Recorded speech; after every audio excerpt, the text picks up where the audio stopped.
Welcome to Talk and Throttle Chats. This is our first podcast-like setup. Our first episode, so our theme is basically all the firsts in motorcycling. This is the original team that attempted to do South Africa's 4 corners, all 9 provinces in 7 days. Ben and Reginald, myself Tiaan. Attempted doesn't sound right. Did we succeed? Failed to succeed due to bad weather conditions. Sounds a bit better. Yeah, the guy sitting in Scotland is now saying, "Oh, you sissies." The He wasn't roads were flooded or washed away. Oh, weren't you on adventure motorcycles? Strong river currents. No, it was it was a really bad situation. We couldn't get to the southern point, Attempted. but we did attempt. Mm-hmm. We said we're going to do it again. We will. We'll have.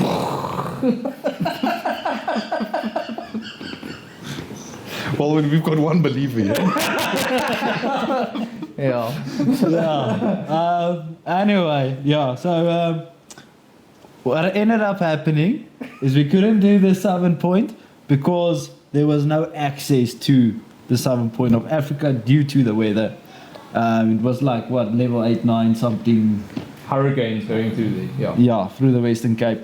So we actually still did all 9 provinces, didn't we? No, we didn't do the Western Cape. We did. No. No, we barely touched it. But did we not touch it? No, I don't We think. could see it, but we Yeah. didn't touch it. We went off down to. Yeah, we went down to. Where did we turn back up? I can't even remember now. We actually passed there in December, but I can't remember the town. But we didn't. I don't think we saw the you know Western what Cape. we missed?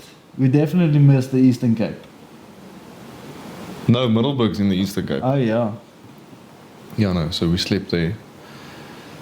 Yeah, so Listen, We'll- so we'll long ago, I attempt- can't remember. we'll attempt it again. Yes. yes. Definitely some footage that's Yeah. some ninjas. Some ninjas, some cows, some falling over. So last Saturday we're doing that video, and there's some cows behind the fence. You should see this already with the fence. I was like, Safety first. Luckily, I was seated.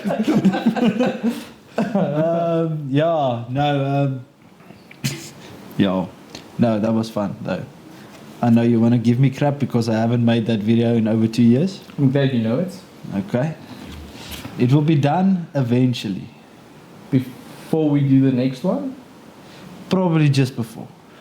So when you are too busy during a week to do another motorcycle review, you'll make an attempt to finish that video. Yeah. All right. Okay. maybe Yeah. just start like 5 minutes at a time. Yeah. The thing is, there's hours and hours and hours of footage and very long sections of it's been very like, I think bad 2 years. sound. 2 years ago that we did that. Yeah, track. It's going on 2 now. Yeah. Last year was a year. But you know when I did the intro for our channel where you're sitting with all your tats? Okay. Yeah. That was the first time I actually re-looked at the footage we took. So imagine you spend 5 minutes every night. We could have had a video now. Yeah. But listen, I think Moving on. Yeah. Okay. Thanks guys for being here. Nah? All right. And giving us all nonsense. All right, as we said, our theme is fit the first in everything regarding motorcycles. Very important. Very important. So this podcast is aimed at the guy that's starting out. Little Okay. Ben, little Reginald, Oh my a god. bigger Tiaan. But yeah, so how long have you guys been riding motorcycle? And what was your first motorcycle you guys ever ridden? Yeah, like actively riding with a license on the road. It can be like Piccanini, I don't know. No, then it was a young age, like 11, 10, 11. Someone's farm, dirt bike. It was actually an old delivery bike. Yeah. Yeah, and was a semi-automatic boss bike. Yeah, and then The thing went like 90 k's per hour max. And you Did pushed you it do to some mail deliveries while you were? none, Oh. not even one. But you learn some valuable lessons like where things are hot and where they where they get hot, when not to touch, when not to pull on certain levers. Sounds like a speech your mother gives you at some stage in your life. Apply lube. I'm so glad I don't have to edit this. Okay. Yeah, I so think my first was also families from Honda XL 500. I'm still too short to actually ride it on my own, but I was really too short to ride it on my own. Can't remember how old I was. There was a crate or a tree that I parked next to, and family members had to help me on and off. But yeah, You were shorter than you were now. Basically, it happened. That's how life goes. You grow, and I stopped a bit early on the growing part. All right. How old were you? You think? Maybe 12, 11. All right. It was years ago. You started with something big. Go big or go home. No. Tiaan, and you? I think I was 5 or 6. My nephew had a 50 Yamaha, a blue one. One of those small. But bikes. And This is the fastest thing you've ever ridden. yeah, it was Back the then. first thing. Yeah, well, back then, yeah. Yeah, it's like flipping. You know, this thing can't go. Can you just slow down? So we went to this. They were staying in Silverton at the time, and we went to this. A field, open field where they had like BMXs running and whatever. And my nephew was 2 years older than me, and obviously it's his bike. He goes around, gives me a chance. And I went around a few times, it's like and then went off without a scratch. We went back a second time the weekend after that first. Ooh, now you know everything. Yeah. Now you know. And that's my first memory of crashing with anything. I can't remember falling with a bicycle or whatever. My first memory of crashing something was that as I went around the corner, there was an option: go left, around, or you're going to take the ramp a little. And Ramp I took it. I dipped the front wheel, and basically I bent the forks back. Yeah, as coming down on it. That was the last time I rode a motorcycle until I moved Yandre's bike at high school. So at 15, it was the next time I got on a bike. Yeah. So, That sounds like a story I also want to know. and then after that, only at 26, 7 did I get back on a bike again. How was that time? Alright, so we're gonna have definitely a second experience on the second postcard. And a third on the third. Yeah.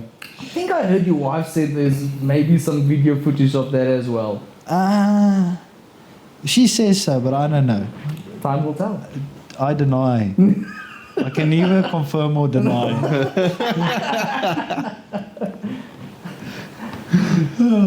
No. So that covers the first learning experience Yeah. and what and where and how. So I think we should move along to Reginald. Yeah. To Reginald or to Ben? No, we covered my question. Oh, goodness gracious, yeah, this is not my question. Oh. Like, I missed that as well. Well, okay. Well, let's circle back to that question, but just skipping on. Because let's first. How did you learn to ride a bike? Like, just how did you learn? There was a guy with a big beard, aka my uncle, Yeah. and he said, "Daddy's throttle, dad's brake, down and up for gears. Yeah. There's the farm." And you just nailed it the first time. Well, I was Natural. exactly. Sure. Good thing comes in short packages. I think that's what they say about dynamite, but That's I'm not right. really compare the two. Alright. He's got a sparkly personality. Yeah, because I remember going back to that same farm many years later, and every time we have to, we want to move or just ride on the farm, and there's a specific bike you also want to ride, you ask me to jump onto the back. I needed some extra weight. So that the bike can come low enough. He can touch. It is a real struggle, guys. Yeah. Oh. Needless to say. And you? How did you learn? Same bike? No, not the same Yeah, bike. yeah? No, it was in the farm in Bloemfontein, and it was a post bike, but it was a semi-automatic. So you just had to find neutral, kickstart the thing, and then when you put it in first, it just goes, and you just slack a little bit for the gears, and you go further. And it's like there was no tutor, there was no listen. Watch out for this, do this. I mean, I learned the hard way that the bike's got a reserve tap, so, because that's always not close to home. I mean, I think it when you learn to cycle, it also helps with the balance and everything. So just the mechanics of the thing, that's where you actually have to learn, and you still learn. I'm still learning. There's a few things when I ride on a bike, it's like that is not supposed how you should do this, and maybe you should. The more technical thing. Yeah. No, because back on that story of how I learned off YouTube. So I moved the Andre's bike but never took it out at first. Oh, nice. Going around the school. Yeah. But anyway, when I went to buy my first motorcycle, I learned the night before. I was checking videos on YouTube. So you decided you need a bike. Absolutely. You need to remember the feeling. You're not actually quite sure how this thing works, but you know what? I bought it in Krugersdorp, so that's about 90 k's from here. And how hard could it be? Yeah. How hard could it be to get the bike here? I don't want to have them deliver it. No, I can ride my own motorcycle. that's real me. Real me. So the night before I lay in bed, I'm just like, oh yeah, it's down, then up, okay. Doesn't sound, okay, look. Slowly reach. Clutch must be like a car. Yeah, it's 100%. Your hand. And then I'm going to skip to the past the point where you are referring to a video. But at the end of the day, I did a few laps around the dealership, and I said, okay, I'm shop. And basically that 90 k's back after that, I can ride a motorcycle. All right. So moving on to another first. What was the first motorbike you've ever bought with your own money? And how many have you had since? That's a kicker. I'll take this one for the first. First one that I bought with my own money was a 125 CGL. And it was at the time where everyone on the internet wanted a cafe racer. So they don't still want cafe racer? No, I think it died down, I have to say. I think my feeling definitely it's past. Yeah, so I bought that from my father-in-law. Also, it was many a year ago where I actually rode on a bike, and now I have to start this thing and ride it off his premises without him actually knowing that I can't fucking ride a bike. And this is the first time I'm actually riding in the streets, No learners, no license, no nothing, just bought the bike cash and took it home. And it was nerve-wracking. And then I started using it, commuting it to the office, and learned a few valuable lessons there as well. It's a lot of learning in these first stages. Luckily never fell over or had a I crash. would say that motorbike, I don't know if you commuted to work or vibrated to work. Yeah. No, it was like a jackhammer. He's like, And we could never get that from. Yeah, you never. new tires, flip and check the rims. There's no play on the suspension. Nothing. Was it engine vibration or was it what? Everything vibrated on that thing. Everything. Vibrated like mad. Like you would stop at the street and you won't know if your legs are still on it or off it. It would vibrate off the pegs as you're driving along. It was mad. Yeah, and then we started changing and chopping and, doing new tank and trying a new seat and new handlebar. And that's where this whole start changing the bike you buy, custom. Yeah. Straight there. But I will admit, we were reckless one or two nights. Yeah. Where we had this idea to get this big and extremely loud 125cc, a bit louder. Yes, we needed. People need to know where you are. No, it's for safety reasons. Cars need to hear you coming. And what would you do if you? How old were we? Like early 20s? No. Early 20s. What's your go-to for like making a motorbike loud? Well, when you sit in the workshop, you find a grinder very easily. Either you cut it off or you put holes in it. We cut. We just did one big cut on it. So was there no exhaust left at the end of the day? No, there was an exhaust left, but there were no. It was a tiny exhaust. Yeah. But there was nothing inside, and it did. Then it started making a noise with the vibration, so it was actually just terrible to ride. So everyone knew and saw it. Yeah. But or they sort of heard you and waited for you. Yeah. I mean, I stayed 2 blocks from my girlfriend back then. Yeah. And she knew when I left home. It's like when I started that thing, it's like, okay, Ben's off pad. Okay, he's on his way now. I need to get up now. She gets up when I get at the gate, poof, it opens. You always knew I was. A little bit off topic, but we went, so now we want to go to Sabi. Yeah. We've got friends staying in Nelspruit. We want to go to Sabi, we want to go through the mountains there. For 125. Well, that's the only bike I've got, so the 125 has to go.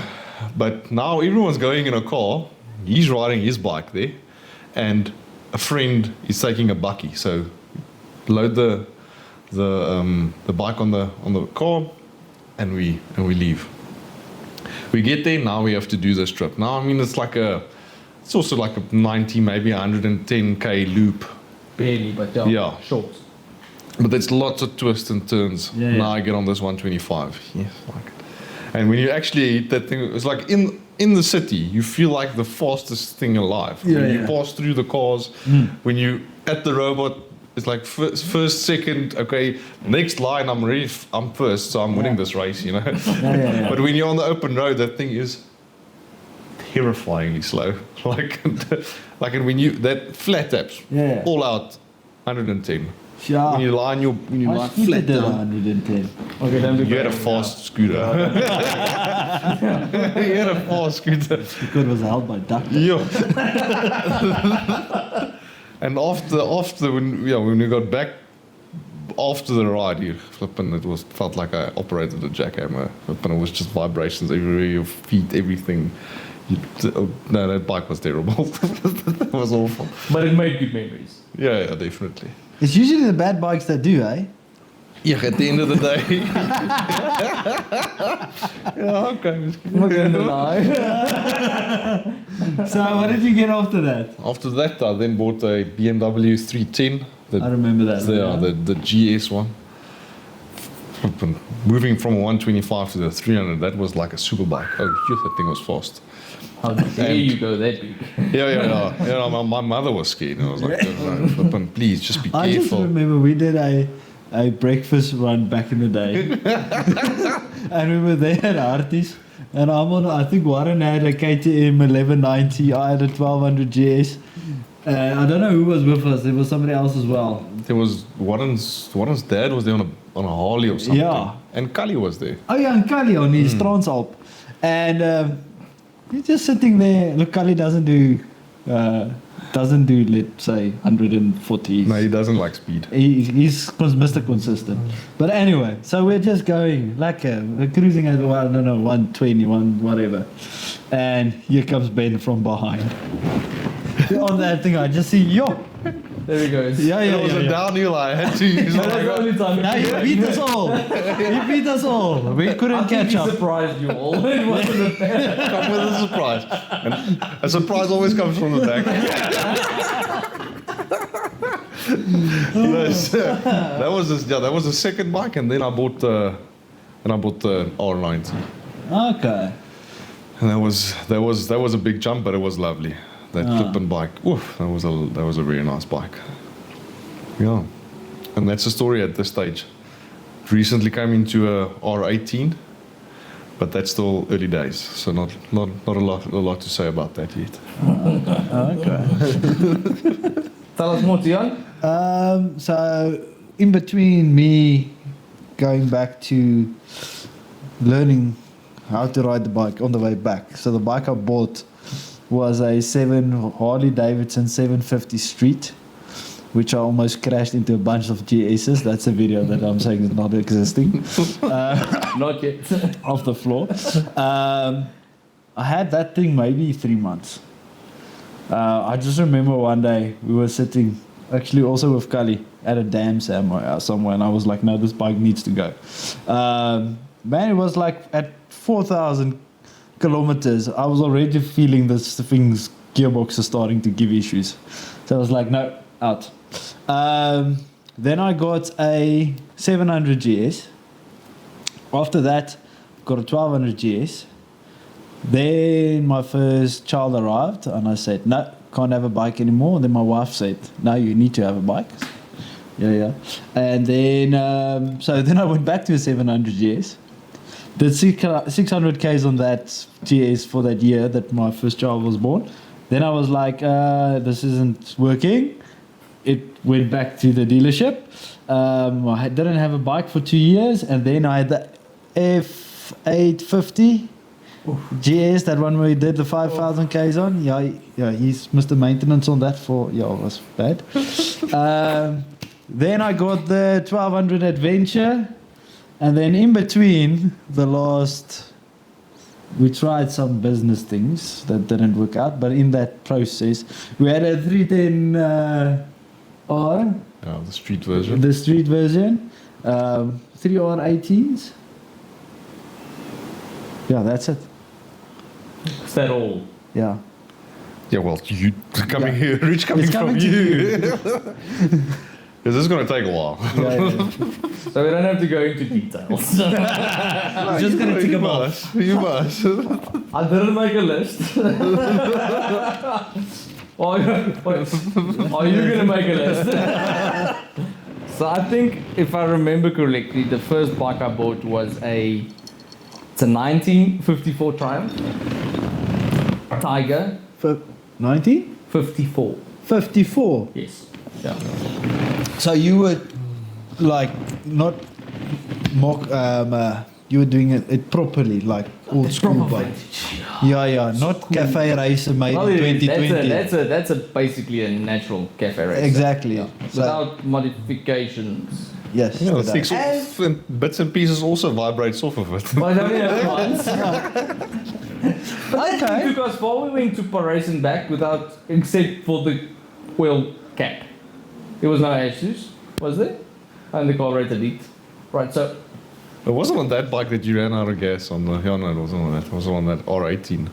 No, or the R100 that you... On the gentleman's ride. Yeah. So that was the first bike I bought. From there on, do you really want me to go through this list? Go, let's... Jeez. He's not 50 years old, he's just 32. There's been that many. Okay, so it was that. I think after that it was the XC500. There was a Honda XR200. There was a Java. Yeah, also a Java turned into a cafe racer. That was my first, let's take apart and paint over and do whatever I want with motorbike. That was quite nice.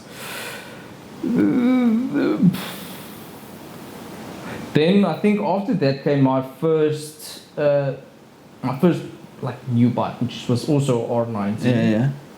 R90. Yeah, that was, going from a Honda. Ben used to drive with these 310 and I used the XT500. Yeah. I won't forget, I think the first 2 years I had that motorbike, we put like 15,000 Ks on it. It was, wherever we went with those. I mean, I sold that, my 310 with like close to 12,000 Ks on it, and about everything of that was with him. So, and that was and he rode his XT. Sure. So yeah, that was hard miles, and I'll never forget the 1 year we went away to Warrenbach quickly. Just quick for a weekend. Quickly. Yeah. Friday we went after work, and Sunday morning we came back. And I had to fight. Because let's be honest, like his 310 was faster than the XT500. Yeah. But I had like wind resistance, and I was fighting with him. There's no steering dampener or any funny cool business. And I came back home and I decided, you know what, I'm old enough to buy a new bike that actually has a starter. Still then, I never had a bike with a starter. I had to kick everything away. It was, So I got that, and what a joy. I mean, then you realize what power is. Yeah. Then, for one or other reason, we used our R90s for, I don't want to say enduro riding, but we did all the gravel roads and places where you don't go with the R90. No matter if it's a GS version or I was just about urban to say. GS. It was an urban GS. But it was GS, so you're like, it might be a but it never did. So I decided after that was the only bike I sold. So you still Must have been horrible. So all the others I still have, except for the R90. I decided, I'm not going to use it often, and then it's going to stand and wait. So I'd rather sell it to someone that might get some joy out of it. I remember I almost bought it. It was close. I almost had you. You did. But for one other reason, in any case. And then I decided, I mean, with all the old bikes I have, and I won't say I like to fiddle, but you always like to wonder, what's going to break next? You know, what's going to give you some hassles in life? And if you ever want a motorbike brand that you think might give you some hassles, what would you get?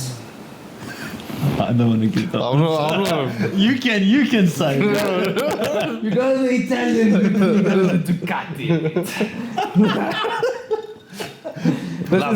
Lovely bike. FYI, this is going to be held against me forever and ever. But Ducati is not going to sponsor.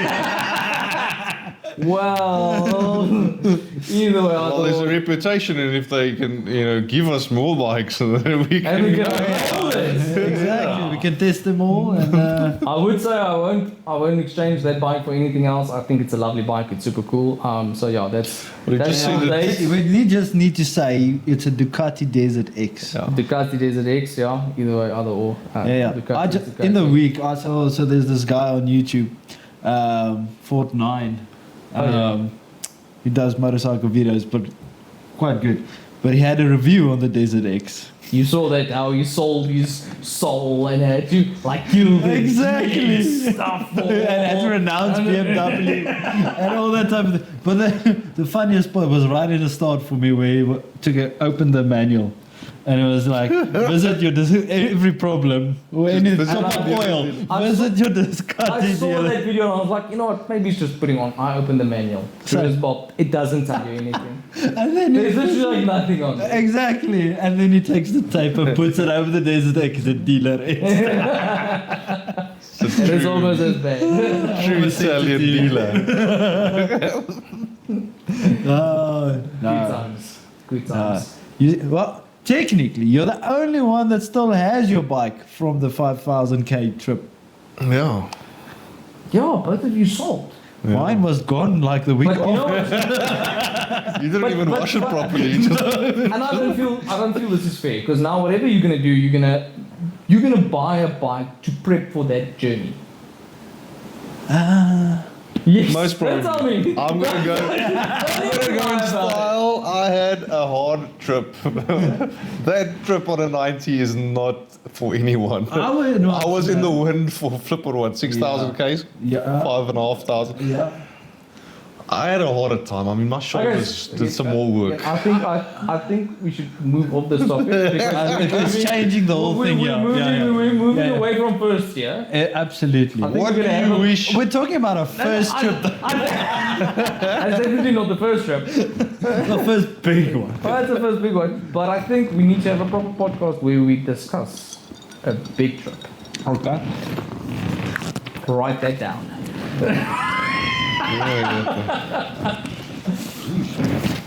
No, okay. What do you wish you knew when you bought or rode your first motorcycle? I must say, you did that question beautifully. Yes. I wish I knew on how big of a crash that bike was before I bought it. Yes, like a that Oh, that was a bit of a problem. Yeah. But it wasn't my first bike. It was that 90 that I bought. No, it was like, I mean, you're still young. You don't know much. First boxer motor. I mean, I remember. I don't know if you remember. We stood with the at the dealer with the salesman, and I saw these scratches on the left hand. Crash bar. Yeah, crash bar. And I was like, I wonder what is, maybe the bike fell over or something. Yeah. And I asked the guy, listen, what do you think happened here? Did the previous guy tell you anything? And he's like, yeah, I know these boxer motors, when you start it for the first time, it's got quite a big of a kick. And it kicks a lot of torque. Yeah, a lot of torque. And it kicks to the left. I remember. Yeah, it kicks to the left, and I think the bike just fell over because this guy was not really a skilled rider. I mean, the bike had it barely had 3,000 Ks on it. That's a salesman. You got on there and you started it and didn't fall over. You're like, I was like, I'm a rider now. No, so I wish I knew. And then we started to prep for, well, not really prep, just converting the bikes, because we realized quite soon that the bikes that we bought and what we want to do with bikes are not the same. So, but we're going to make it work. So we tried a few things. We lifted the suspension. We put on different tires. Did a bit of a paint job. You did the seats. Yeah, the seats. Oh, the seats were terrible. But then taking that bike apart, then you realize how bad the crash actually was. Yeah. I mean, the handlebars were bent, and now The front axle was. the front axle was bent. No, I mean when we lengthened the shocks, the guys who did it phoned me. Was like, listen, do you know me what happened with this fork? I was like, well, I took it off the bike, put it in a box, sent it to you. He's like, no, that's not what happened. There was some serious damage here. No, so there was, so they did quite a lot of work. So I wish I knew that. That would have been nice. All right. But the torque and the kick to the left, that's not. Yeah. Don't be fooled by the salesman. Yeah. You are skilled.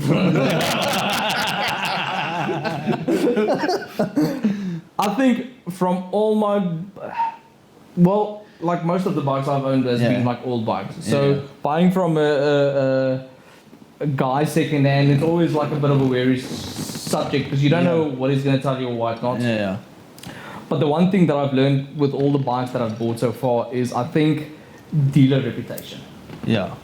For instance, and I will say this aloud and I don't care, the service I got from BMW with buying the second-hand bike there was years better. The after-sale service was years better than me spending all that money by Ducati buying a brand new bike. So I think definitely maybe go wherever you buy a motorbike, go check out reviews on the after-sale service. If you know someone that owns a Ducati or BMW, like phone them up and say, listen, I'm interested in that bike, but how's the deal themselves? And I think that also makes it a bit easier. I mean, Ben knows from all the stuff he had to go buy by BMW to replace that bike. The service he got, it was here and there a bit shady, but there was always someone that was willing to help him. Yeah. No, they were. I mean, I have to say that I also did not buy my BMW from that specific dealer, and it was what he says, the service. I mean, you have to. It does help if you've got good backup. Yeah. When you realize you've got some trouble. It makes people don't think about it. They think they're just paying for the bike, the wheels, whatever. But you're also buying the support structure in the backside if something should go wrong. And unfortunately, certain brands in South Africa, there isn't a lot of Ducati. It's not just Ducati. Let's say Triumph, there's 3 dealers in the country. KTM now, I think there's 3, 4. Kawasaki. When last have you seen a Kawasaki? Yeah. No, I saw in Voortrekker, hier's a Honda dealer. but it looks like Yanni's scrap Pakistani. I don't know what happened with the Honda dealers. I think they sell generators.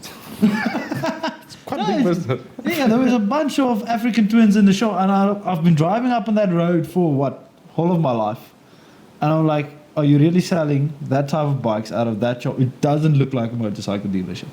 However, Honda and Centurion, you can see the bike standing. That looks proper.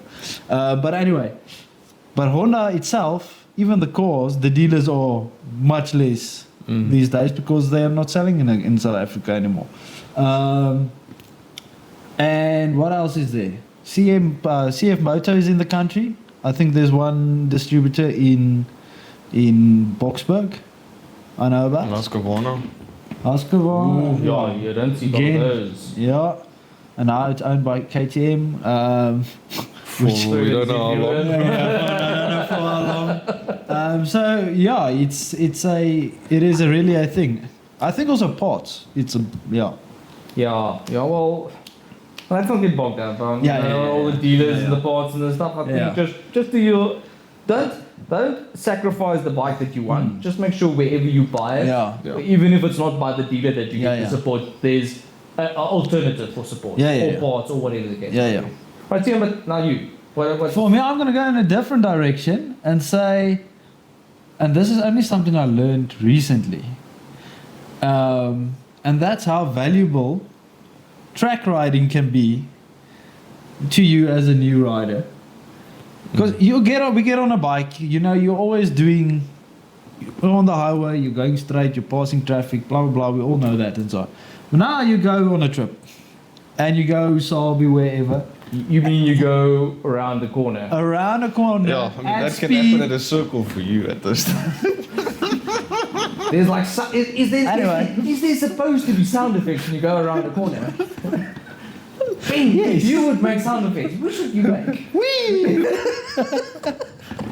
Anyway. I'm not driving with you anymore. Anyway, so a lot of guys that haven't been on a track is scared of a track because yes, your insurance is not going to pay and blah blah blah blah. But it's the only controlled environment that you can actually practice cornering at high speed. Because if you're going to practice that in a corner in Sabi, in the valley or wherever, and you're going to get it wrong, you're dead. If a car comes from front or whatever, there, you're in the cat litter next to it. You're not, most likely not putting it in a barrier. There's enough runoff space. That track there was insightful. You can really. I learned a lot there. After our first session, the marshal comes to us. It's like, listen, guys, we need to talk. And before you start, you go for a little sit down, and they run you through everything. And he's like, listen, when we feel that you're too good or too fast for the class you're in, we're going to bump you up. If first session we get off, the guy's like, listen, you two, we should talk. Oh yeah, and you were like, we're going. We'll jump the second one. We'll go to the first class. Brad Bennery Comots. That's not what he told us. You guys are leaning enough. So you do learn, and it's a valid point. But I think also it doesn't have to be a track day. I remember when I did my license, someone told my parents, listen, send him on like a sort of a course or something. And I want to say it was with BMW at Swartkop, and that's like ages ago, obviously. So I can't remember what the setup is now or how it was. I'll never forget that there was a few options like, can you ride a motorbike? I was like, I can pull away and all that. And he said, all right, but then we're going to do you on your intro class.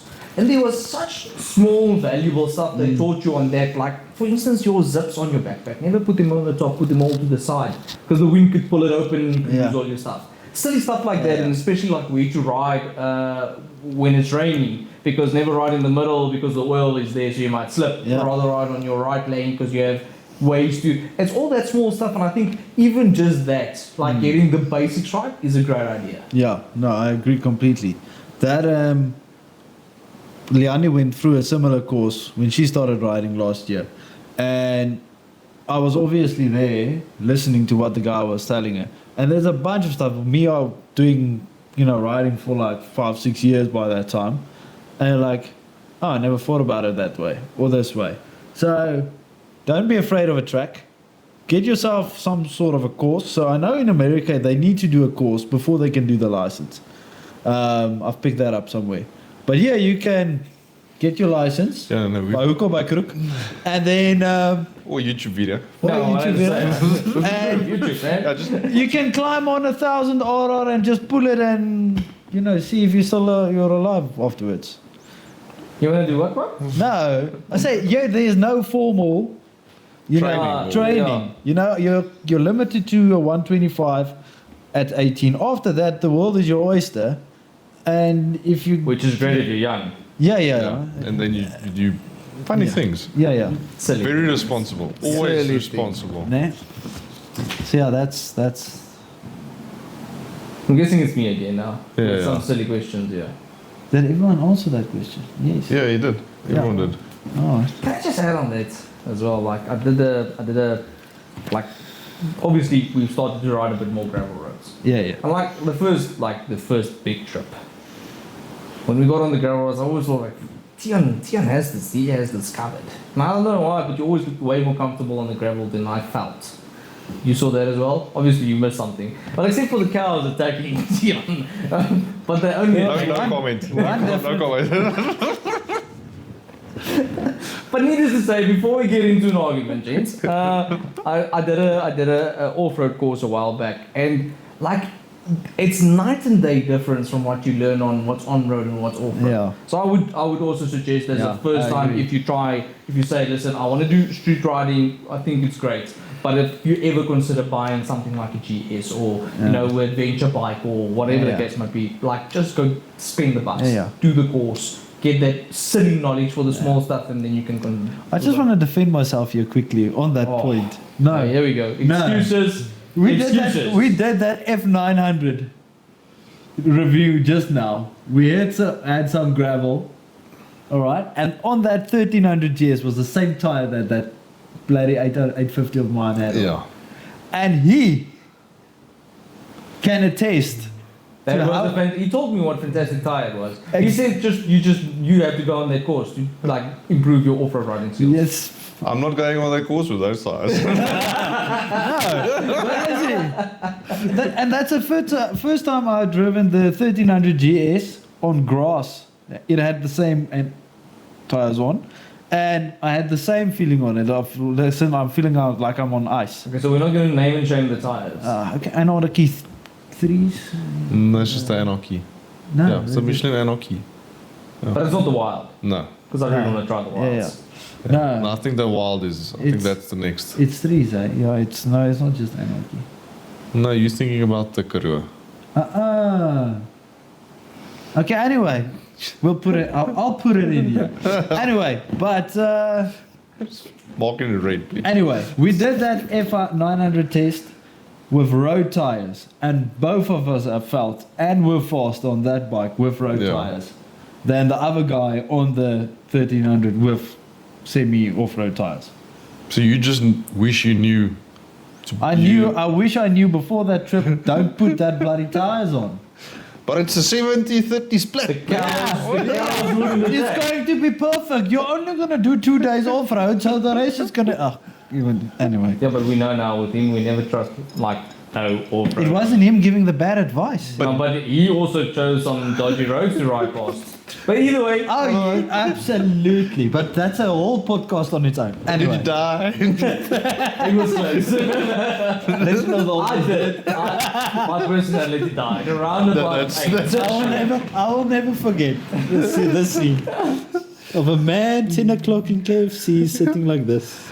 Wait to the bone. To the bone. Wait to the bone. And the guy coming past, is that guy alright? No, I wasn't. I saw fine with I felt sorry. I felt sorry for the cleaner because she just did the floors. That was bad. Alright. Moving on. Alright. So my question is, in your opinion, what is the most important factors to consider when buying your first motorbike? It sounds like exactly the same question. It does, Ben just but asked. It does. I would just say, think of what you want to do with the bike. If you want to just do a grand tour, you know, stay on road, and stay on the nice roads. Yeah. Get yourself a street bike or a cruiser or something. If you want to do a little bit more gravel, get a dual purpose. You know, think of what you want to achieve and where you want to go with this bike, and it's gonna change. Because you're gonna first start and you're gonna think, listen, this is what I want. Because I mean, I thought I wanted a cafe racer. I'm ride or die cafe racer. But hey, you're gonna look sexy when you're going to the coffee shop. Yes, with your moustache. Nobody's watching you while you're rolling up. No one. And so we don't know they definitely heard me. So think of what you want to achieve and what you want to do with your bike. If you want to get something just to learn, and listen, I'm gonna buy this bike. I want to learn a few things, maybe do a course here and there, but I want to do it specifically on the road. You go for that. Yeah. So think what you want to do and where you want to go and places you want to see. Yeah. I mean, I bought that 90 thinking, listen, my wife's just going to get on the back. We're going to do road trips. Yeah. It's going to be easy. It's faster. It never happened. Yeah. No, that bike is not a two. It's not a two-person bike. It's not a pillion bike. No pillion. It's got foot pegs. I don't know what it's for. But No, but back to the previous question of what I wish I knew, and now what to consider, is, are you ever going to have somebody on the back? Because with that 750 Street, if I knew my wife was only going to be on the back of that thing at 20 minutes Name one common mistake. First time buyers make. Buying a bike thinking their wife's going to ride with it.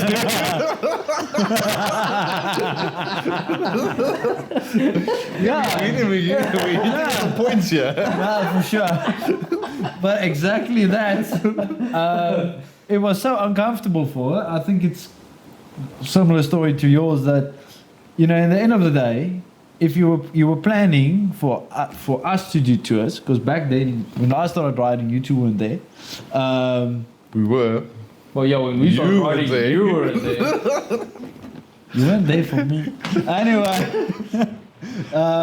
So you like another something. So you were planning to do all these trips with your wife on the back and so on, and at the end of the day, you couldn't even do 30 k's down the road. Because it was so uncomfortable. Shit, I was uncomfortable on that thing after 40 minutes. So, no thinking of going to Dahlstrom or something like that. It was just no go. So for me to consider is, know what you want to do. Go and test enough bikes. Don't just think this one is going to work. Actually get on the bike and go and test drives as properly. Most bike dealers will let you, take the thing for an hour or two. They won't just say you need to go around the block. That's my experience. I know it may be different at different other places, but where I've bought in the last while, they say, Esau, just be back before then. And then you can really, let it climb on, see if it's comfortable, and then don't buy. If you're thinking your skills are, crappy, you're not this very skilled rider, don't buy the bike you think is matching your skills. Go for the course and buy the bigger bike, because you're going to sell the smaller bike in 3 months' time. Yeah, I think that's a good point. Yeah, that's my 2 cents. I think something to consider for me, as a hands-on guy, like let's say for your first bike, you think, all right, maybe I want to learn to work on a motorbike. Something to consider is like, do you want a chain on there to tension and lube, or do you want the shaft drive that you have a bit more, less maintenance? Yeah. I think, the general older bikes, it's way more maintenance. So if you're not a hands-on guy, you don't want to get your hands dirty, and you want to get it serviced easily by a trusted dealer or something, buy something a bit more modern, even if it's like second-hand and not brand new. Yeah. And I also believe, like you've proven, it is real simple to upgrade a bike. So if you buy something now and you're not happy with it, sell it. Get something that will fit your riding style. Like if you start on the street and you're like, taxis on the road just doesn't do it for me. I want to do a bit more adventure riding. Go for that. Make it enjoyable. Yeah. But yeah, I think consider how hands-on you want to be with it. Otherwise, Yeah, absolutely. I agree. you can get quite dirty. No. Well, or quite poor. Either or. Or be used Well, by people to train To attention. tension chains. Yeah, whatever the Sorry. case might No be. comment. No comment. Apparently it's better on the new one. Anyway. Definitely. Okay, name one mistake. A common mistake first time buyers make. Capability. Oh, for sure. The bike has got more capability than you think. I think every time you get on that new bike for first time, you sit like there like you've got a stick up your back. Go back, yeah. Yeah. That's where the stick is. I can say bottom. And yeah, the capability of the bike. The bike is capable of much more than what you actually think Yeah. it can do. I mean, we've seen that on the track. Yeah, Like yeah. you sit on that, you feel like, listen, this is where I am at. This bike is going to fall over now, and then you just lean a little bit more, and that bike grips. Yeah. So there's the capability of the bike. I think it's a mistake when you're on the bike. Buying, I'm not going to comment on that. I think most common mistake a new buyer makes is what the bigger picture is going to cost you. Because you always think, all right, I'm going to go buy this 300,000 Rand GS. I don't know what they go for now. Yeah, but they Rough. But then they Yeah. injured, whatever. You always forget about the riding gear. yeah. And let's be honest, that's another story for another day, but that's also expensive. And then there's the lessons and the luggage rails and the spotlights that you do need and the GPS and all that. For some reason, these things keep on using fuel. You just have to. Yeah, some I don't know. And that weird maintenance thing that you have to do once a year. And that doesn't come with the every now and then maintenance the bike just changes its backlights for no reason by itself. And I've never had that put on different. Suddenly its number plates looks different than like it was a week before. Or they just fall off.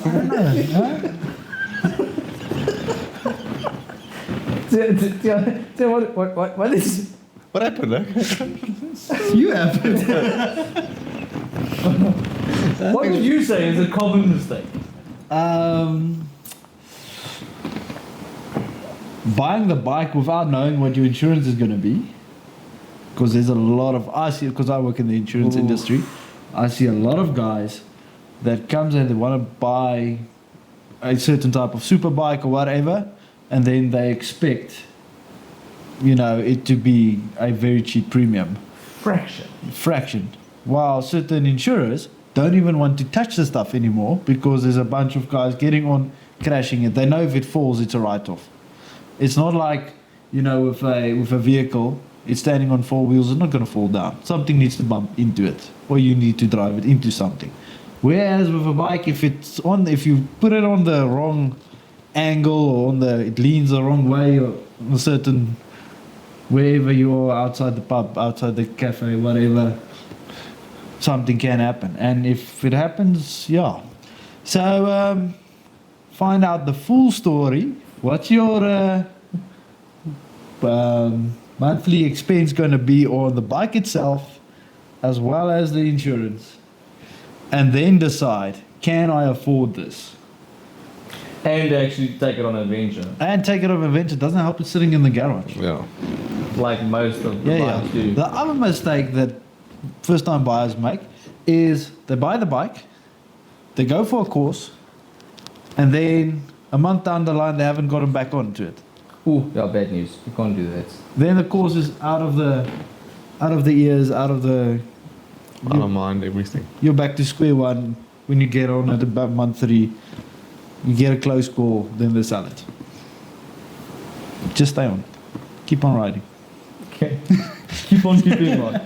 Bumper stickers. I think a big one is Yeah. new or used.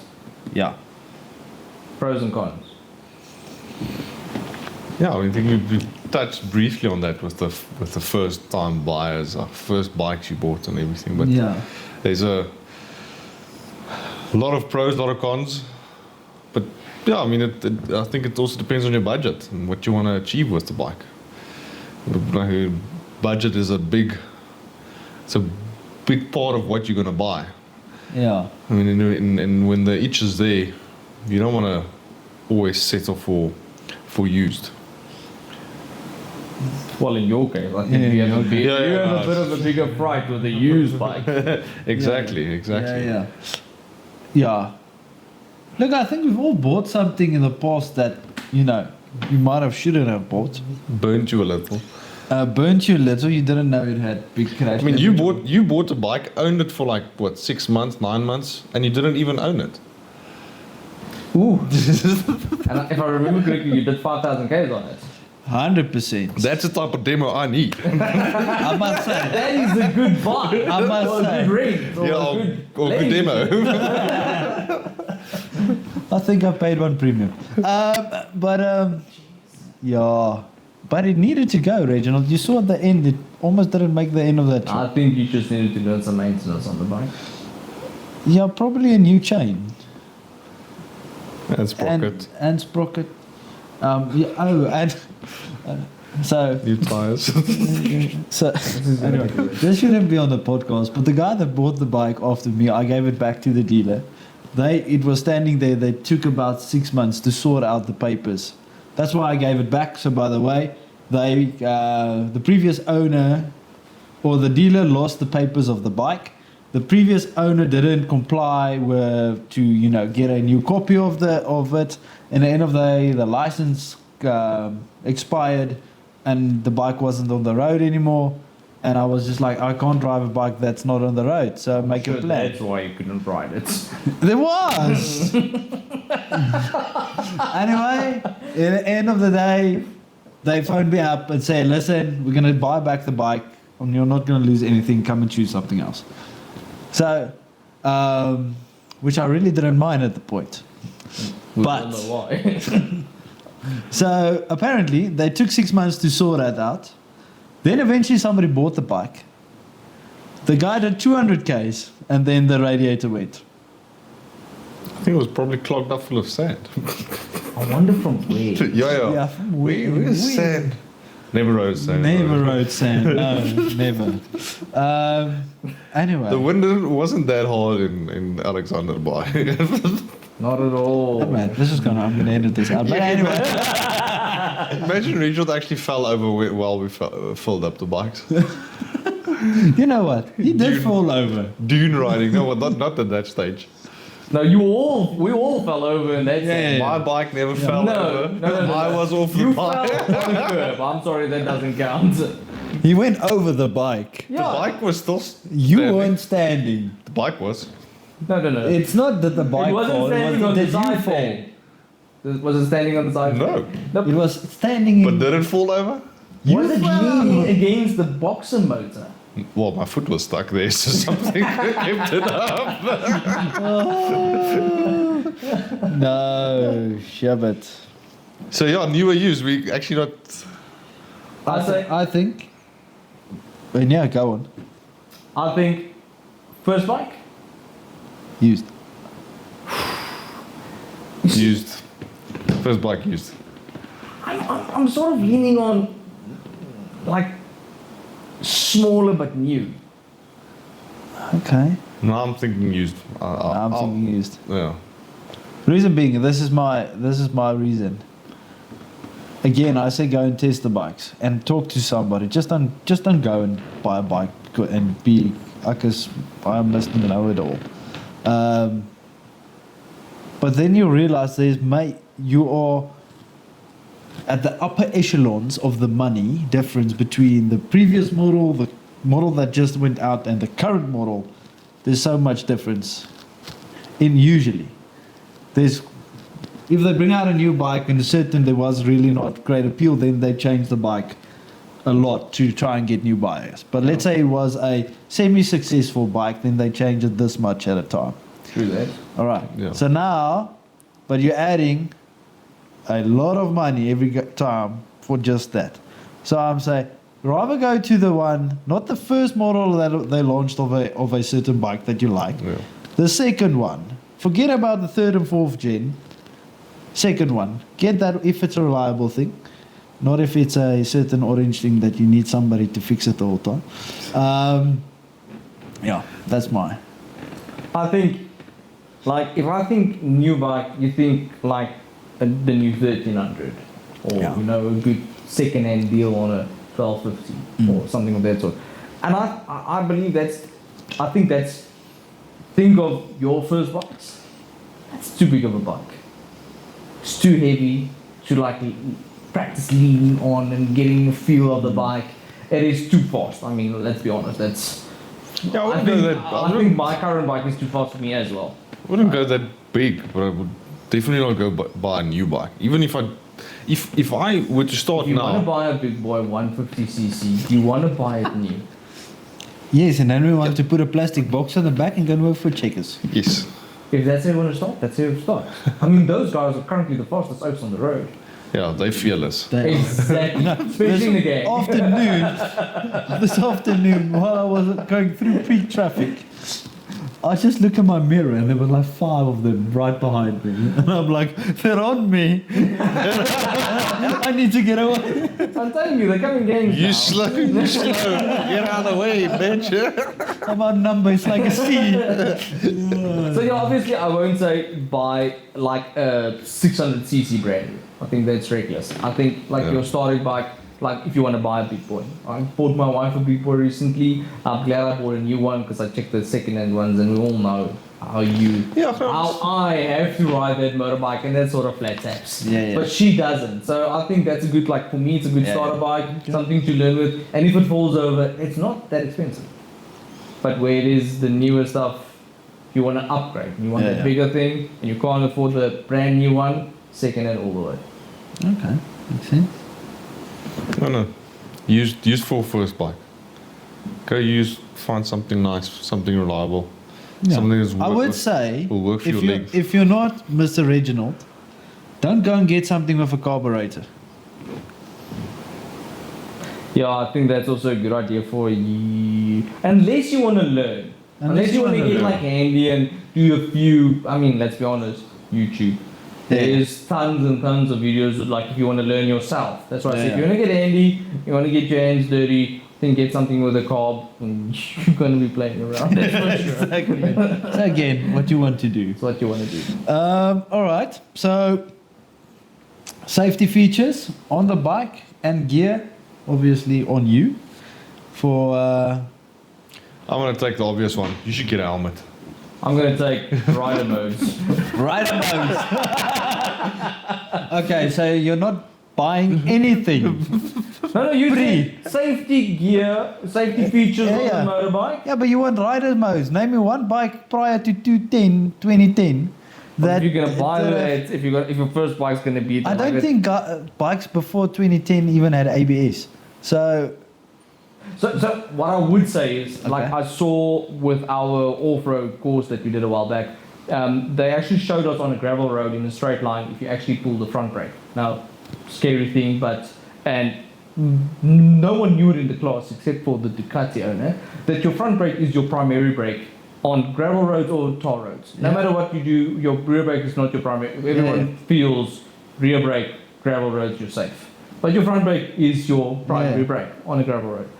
And like just in the, like with all the bikes that was there, we had the new Honda Transalp, we had a variety of I think there was a F900 and the 1250s, there was quite a few. I think there was one 1300. Even the Triumph Tigers. There was 2 different ones of those. All the bikes had rider modes. I think there was one motorbike that didn't have it. And what did that guy do while you were testing? Well, he just pulled the front brake constantly. But what they showed us, like for instance, where you have a rain mode, if you use your rain mode on gravel and you pull it, there's literally no brakes. But if you put it in the Enduro mode, or not Enduro Pro like the BMW, but just a normal Enduro mode, what the difference makes on that. So I think, yet again, like features on the bike, for a first time rider, that aids it gives you, like traction control and ABS and all that. I think it's a good thing to have. It makes you a more capable rider, a safer rider. Yeah.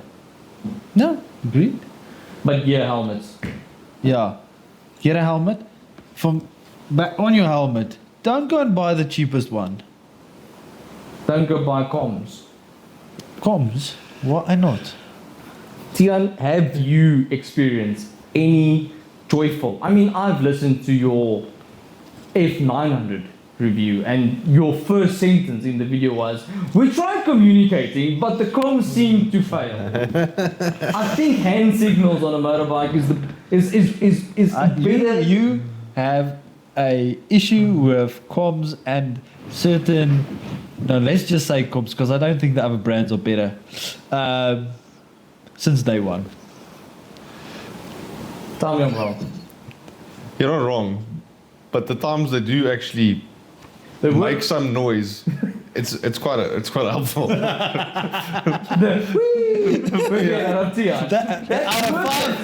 Out of 5,000 Ks, and that is all that you heard. Is that's the only thing I heard. Oh, I almost swear now. Well, if it wasn't for comms, none of us would ever knew that you actually hit that tap just before Vryburg. Yeah, that was so funny. I'm glad I could get that. I think I scratched my bike. I think you put the tap. If you're in Vryburg. At the garage and the tap spins. Tiaan over here. We need to have a new trip so that you can start having your accidents.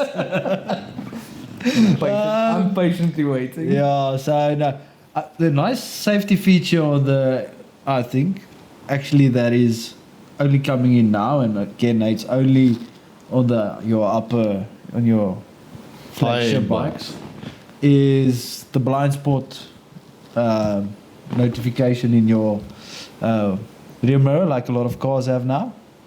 On a bike, I do feel that is quite nice, because a lot of time you're not doing this the whole time, and there's nothing more frightening than another guy on a bike coming way faster than you, that you didn't see. You didn't see him coming. Well, those guys come so fast that Exactly. morning is not going to help. I don't know.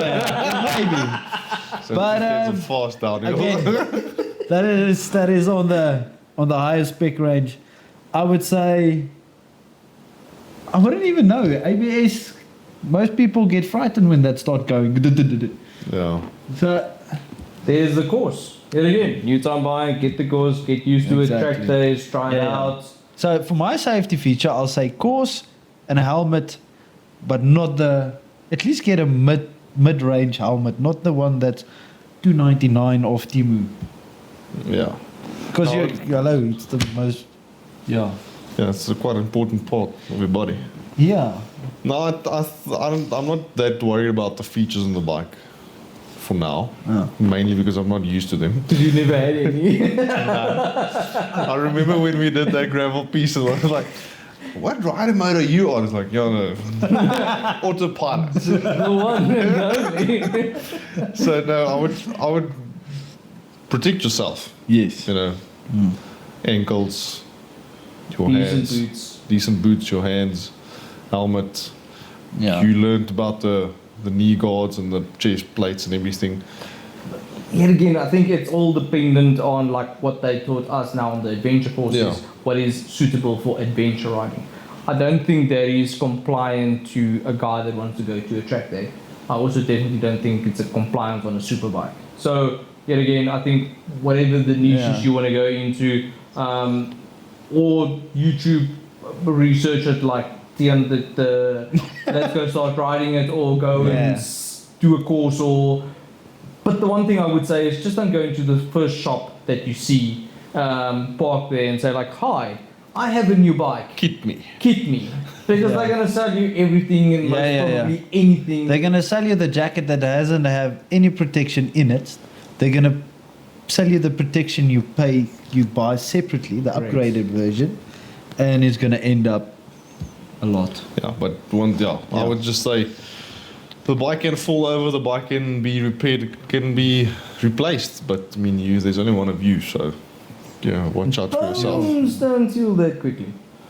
No, they don't. No, bones, piano. Yeah. I know. No. I know pain. Just, I'm more of a skin. The skin, whenever there's like a roasty. Quite sensitive. Mostly with those 5 genes of yours, that must be terrible. Yeah, no, they're awful.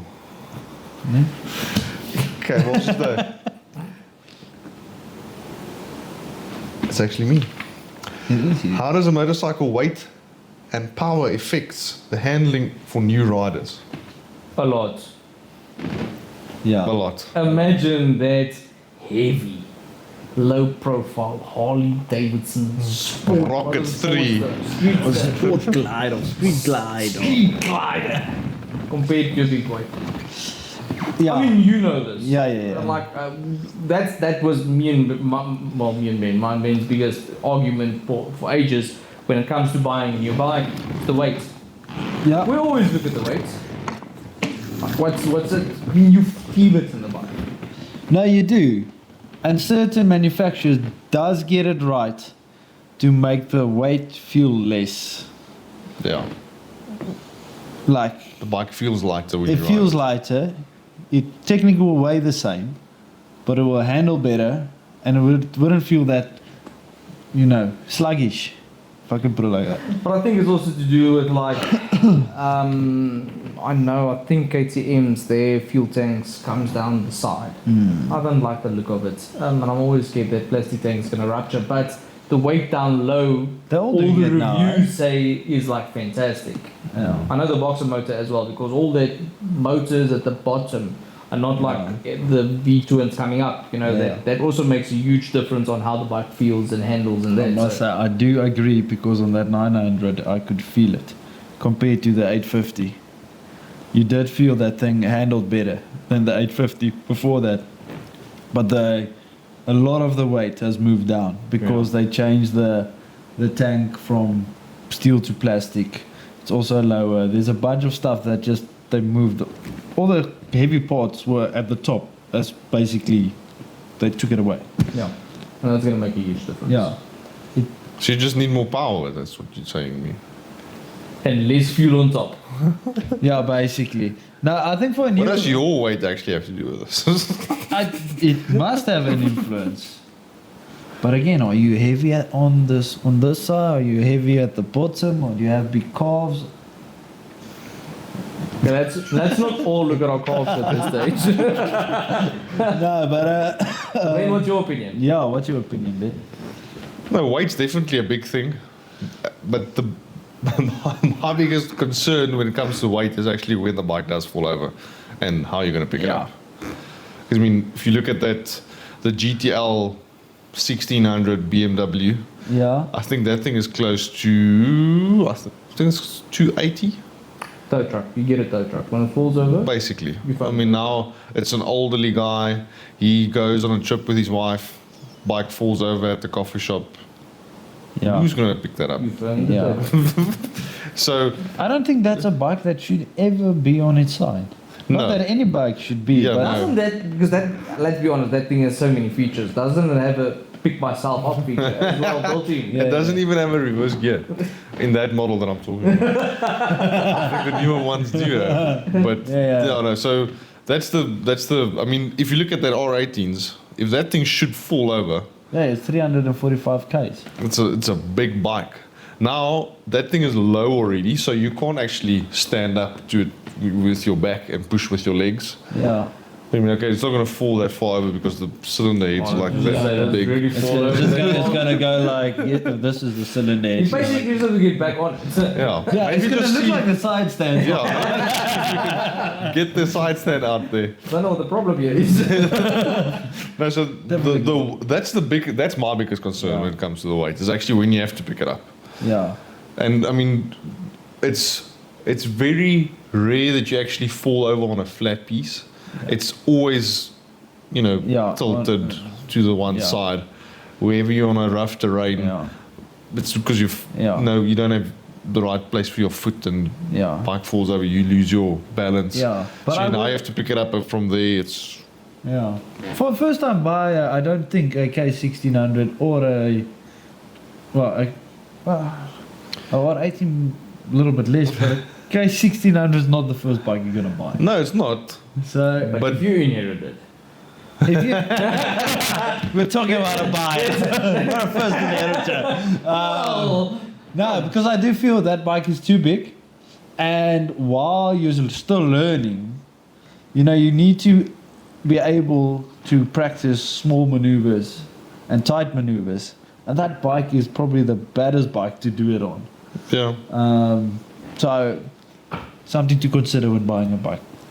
What are you going to be able to do with cones and practice? I missed the session where you did your cones. I had to do my license somewhere, and I must I was like, I wish I could do it.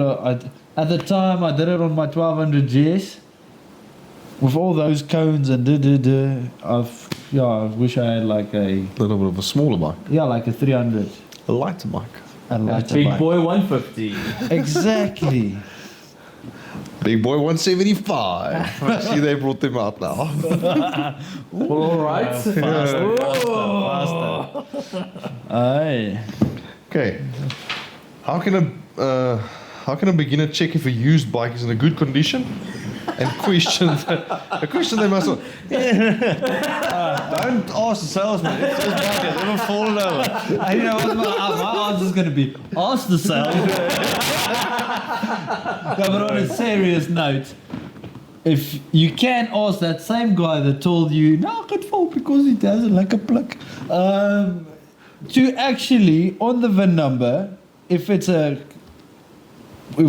was fixed by a dealer, it should be on record somewhere. All the repairs, all the services, everything. Like searching for a needle in a haystack. No, he puts in the VIN number and they print it out. I bought my bike from a dealer that was not the brand that I bought. Yeah. So when you go to Honda and you ask them, listen. But if I remember correctly, I think you did ask them, and when they did a check, that there was no records of them fixing it. Or was there? I actually can't remember. I think my opinion is like suss it out. I think what you did is a good idea. Get the VIN number, go to the dealer or someone that services those bikes and has access to it. Check it out. But also, I think look at the scratch on the crash bar, and if it says it just fall over, Google is your friend. Google. Does the BMW R90 fall over because you weren't a skilled rider? Or I believe it's going to come up as yes for all bikes. So maybe rephrase that question a little. But I think play around, do some research about it. Let's also be honest, you were super excited on buying a bike. And that was the only one available. So you were in a bit of a rush. And you were just buying that one. You weren't looking. Yeah, I wasn't looking for anything else. I wanted that bike. It's the only one available second hand. I took it. And that one, funny enough, was on a few websites as well, if I remember correctly. Yeah, and I think that should also be like a bit of a wary point. Yeah. Sometimes you get the bike that just is on the right or the wrong time at the wrong place. And if you come across it, it might be seen all over. Or there's a reason why it's actually moved around or not. Yeah. Another thing is don't buy bikes off marketplace and then it's a super bike and then they tell you no papers for this or those reason. There's a lot of those bikes on marketplace that everybody just says no papers. Why doesn't it have papers? If if I sell you my trailer, you go and take the papers, you put it on your name. So why wouldn't they on a bike be papers? Bought from a scrapyard. Exactly. Then you're most probably there is and let's say on those type of bike, and I'm talking about super bikes. Are you in the market for super bike? No, but if that bikes are basically fairings, and you don't see anything that's happening in the Superbike podcast. So the question you should ask is, can I take off the fairings? Yes, you should ask that. 100%. Are these the original fairings? Yes. Have they been resprayed? Yes. Did your son ride this motorbike? That's going to be a no-no. Yeah. My son is 3 years old. Did your son ride this motorbike? Okay. That's me. What are some of them? No, I'm butchering the question.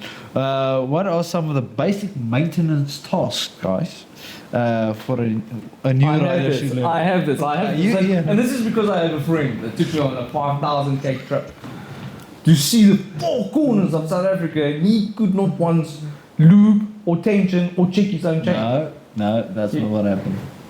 I wasn't allowed to do it on my own because it was your tools. That wasn't the rules. I think it's more a thing of let's not let him do it because we want to go and eat.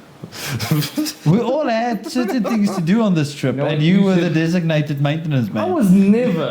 I never queued up for maintenance. No. I was the buck donkey, so everybody's crap You was in didn't my have panel. anything of What mine did you your have thing. in your bike of mine? I had all of you guys' cheers doppies. No, that was your thing. You wanted to take those? No, you're talking nonsense. I never said was- buy that. You guys wanted to use my top box as a cooler from day one. Yeah, and That's did true. we? No. That's No, true. there was no ice in there, there was no coffee there, there was nothing. I really wanted there. that. That was never a cooler box. I'm sorry. Anyway. So I think like the thing that wears the most on a bike is your chain. Yeah. Like on a long trip like that, you need to be able to check that oil, fuel. Brake pads, but Yeah. I think just check them before you take on a long trip. Yeah. Rather replace them that you don't have to struggle with extra tools and extra Yeah, learn maintenance. how to plug a tire. I think Yes, that is for me. No, you don't know. Yeah. No, but if I had to give, especially for guys that didn't have pressure sensors. Who still doesn't have time. But I do reckon that is a good buy. You're telling me that Dealer X doesn't have tire pressure sensors, but it has 10 different riding modes, and you It can has change. different riding modes. 6. I think. Pluk him maar. Street, rain, urban, sport, rally. Enduro, you're 6. What's the difference between road and urban? No, touring and urban. Touring is for the long road. It's a bit more subtle power delivery. And urban is like it's staying down, so you don't get all Preach. 1,000 billion horsepower that's brewing in that Ducati Thoroughbred motor. Italians. Exactly. Waiting. Tame it down a bit so you don't wheelie if you can wheelie. Okay, so you're changing the stallions for Marys. Basically, yeah, it has a setting to adjust the horses, Okay. which is quite cool. Okay, so chain, if you have a chain. Yeah. Well, I mean, Oil and a light bulb. I would like light bulbs are nice. Light bulbs are very nice. Yeah. light bulbs is a good idea. Light bulbs, good idea. Tiaan, use a tires. Tires. I think plugging a wire, and let's be honest, don't mess about with these CO2 bombs. Yeah. No, No. that's not an option, especially if you do adventure riding. Commit compressor. Yeah. And that's it. Get something Yeah. small, something compact, Yeah. and you need to be able to use it a lot in one day. Yeah. Don't think, yeah, no, but it's gonna be like a one-time thing. I'm just gonna pump it once, and it's gonna be fixed, and then I'm gonna get home. Or, it's not going to be a long ride today, we can leave it home. Yeah. Don't do that. Yeah. Don't do that. And if you've never changed a bicycle tire, maybe start learning before you go. If your bike still has tubes, if it's not tubeless tires. Yeah, no, but Don't try and plug it. don't like that. That is not an option. And I've seen funny things It's not gonna work. with the right technique. It is possible. It's possible. Alrighty, so what should a first time buyer look out for during a test ride? Is it making funny noises? That it shouldn't? That it should. Yeah. Well, Just looking for the That's all I want to hear. I would say, out of own experience, is Go and ride the different varieties, and you're going to very fastly realize what is the difference between each manufacturer. Because get on a 310 GS and go and ride a 390 Duke, you're going to, not only is it going to be a whole different experience, you're going to hear different noises. The one you're going to hear more plastic noises, and the other one you're going to hear more road noises. Sounds like a helmet issue. But no, yeah, I think just look out. Don't ride just the whole time. Obviously do it once or twice. See if it does something funny. But maybe lift up your visor a little bit and listen to what is the bike doing, and is everything sounding okay. I would say don't buy the first bike that you actually test. Yeah. Because you've got beer goggles, or you're in lab. Riding goggles. Yeah. Riding goggles. It's called a riding goggles. Now I'm gonna ask a question on your answer. When you bought the R90, Same thing happened. did you That's what buy I the know. first bike? It was his dream wife. it was an absolute dream come true. It was, So that's how I know. yeah, it was. Don't buy the first one. I'm going to leave that in. I think from the I think it's better. yeah, don't. Think about the editing. From the first ride on that bike, I actually felt the headset that was loose. I actually never replaced that headset. It was the same since until I sold it. But we did tighten it Yeah, we did tighten it a lot, a few times. a few times. But that's the things you realize and you don't think of when you actually ride it. When you test ride. So yeah, I would say don't buy the first thing you test. Yeah. And Oscar, after that, if something's bothering you and you're not in love with it, go and find out. Should it be like, when I rode the first 1200 GS, I thought there was something wrong with the gearbox. And now we all know It's got quite a clunk. it's a clunky gearbox. It's how it's supposed to be. If that's the first bike you climb on and everybody's raving about the thing, you know it's like, It's supposed to be perfect. it's supposed to be perfect. And you get back from your test drive and you're like, I don't think so. You know, Have we do some research on it? do some research on what you're hearing, what you're finding. There's a lot of forums, a lot of info out there. And you? Okay, my opinion is, and I'm speaking on behalf of the moaning and groaning I get from that oak, riding with him when the comms work. So they do work more than just... No. It's a feature. They're very When nice. he moans, it does work. I don't know why, but it is, yeah, that's the feature. You know that. So, like, especially with Ben, like the way I fitted on my R90, I didn't have wind noise bothering my face at all, even though I had an extra screen on. Ben was complaining the whole time. We have the same helmets, it's the same bike. There was nothing major different on it. I think that's the important thing for me as a first-time bike buyer. No, like, let's be honest, riding a bike is not quiet. You're not going to sit there and it's going to be heaven and you're going to have like a quiet, peaceful moment for yourself. You're not going to hear the birds. No, you're not. No, you're going to hear the... What was that noise you making? The bike coming past you, or traffic, or whatever. You're gonna hear that, but it's not gonna be quiet. So I think just getting on the bike and feeling. We all know a naked bike. They look cool. The Ducati. What's that? Street Fighter. Yeah. It's beautiful. Feels like it should be a Street Fighter X. Everything is going to have X to it. And it's a bit more Dealer street. X. There's an X. Street Fighter. Street Fighter X. That is. I don't want to take that bike on a big adventure. I understand the reason that guy bought it, and he already sold it again. It's a cool bike for his quick coffee trips or what he had. But I think, like, going to test the bike, I feel how it feels. Think on how that's going to feel after. For instance, depending on what you're going to do, but like our quick 5,000 Ks, how's that going to feel after a day? Yeah. That's what I said. It's like, what do you want to achieve and what do you want to do with the bike? But feel it out. Yeah. No, I agree. You guys are giving valuable insight to the first time buyer. This is going to cost you though. Yeah. Yeah? You're going to wash my bike. After all the maintenance I did. You're like a woman. You're doing stuff up for like 2 years ago. I learned by your wife. Probably sitting there listening. I'm going to get it. I'm getting it from you. I'm going to get it later. Anyway, let's move on. So while we're on the first, BMW launched the new version of your old bikes that you saw. Exciting stuff. Jeez. The R now, no, it's not. The R90s are being replaced, but with the R12, they've got now the the R12 GS that they launched yesterday. It's not the urban GS, is it? It just says GS. It doesn't say urban.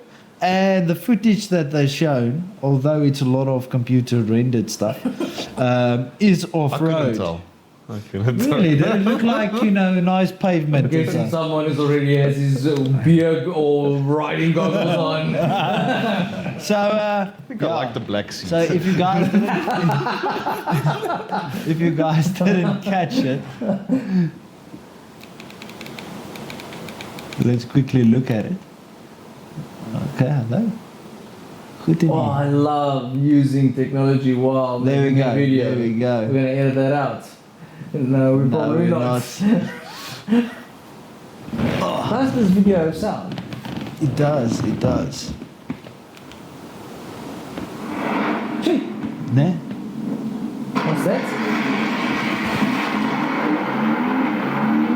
It doesn't look like tar.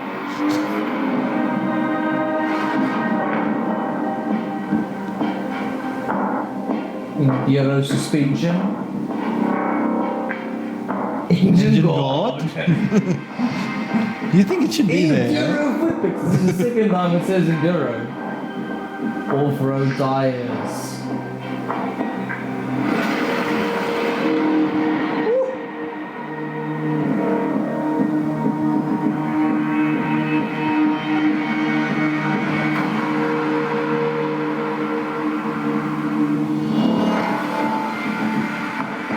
Cruise control must be nice.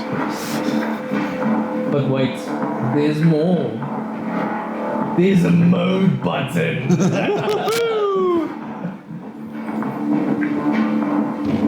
20 mil height. I'm screwed. Well, you can lower You're gonna have the normal seat. No rally seat for you.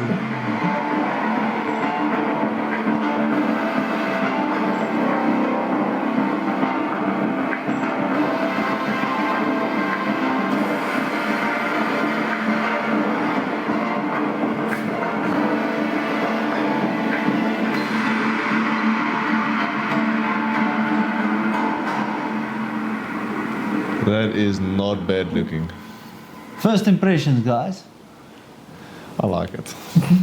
White goggles all the way. I like it a lot.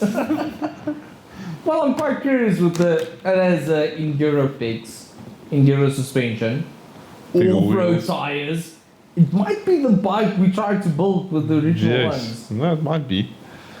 But still, was it the bike we really wanted? Well, let's say this. are you gonna do 5,000 Ks on that? I would say when BMW Montana phones us out and gives us each a bike for a weekend, we can give our honest opinion on it. No, I agree. I think so too. Because like Ben said, we first have to test drive it, to feel it. I think it's going to be on the suspension. If the suspension is that much better, because now it's got customizable. Enduro suspension. Yeah, but then it should be something close to what the F900 has now. Oh, it's a big weight issue. Yeah, so Although the bike's actually... it's heavier Weight's than the down low. 900, eh? But the weight's It's coming in at 239 kgs, I think. Yeah, that's It's 20 20. kgs more than the F900. It's 20 k's more than the previous model. So that's a lot of weight. I'm speaking under correction, but I think that is what it is. It was. I think it's was a good like, looking bike. It's very good. I like the 21-inch front tire. I Yeah. think it's going to be super capable off-road. You're But not gonna tour with that thing. That is No. computer renderings. I want to see it in real life. Yeah. Yeah, I want to see it being made or made. yeah. So No, that thing's coming. It's coming into this No, year. but I want to see it in real life. I want to You wanna climb on touch it. it. I want to climb on it. I want to feel position-wise on it. I want to see if I can actually reach the ground on it. So, I wonder what they did with if the steering damper is still there. They won't take it away. Well, hopefully they fixed it because the steering damper on the previous on that bike's predecessors were quite horrible. They yet were again, prone we use to- them. We use them where they're not supposed to be used. Don't be that guy. Don't be that guy. It's a good-looking bike. I like it. Yeah, the computer renderings of it look fantastic. Yeah, I know. Curiously, Yeah. when is it coming? Well, they launched it globally, so it will probably be here in another 2 months, probably. I don't think before that. Except they launched the new version of the R90 of the R18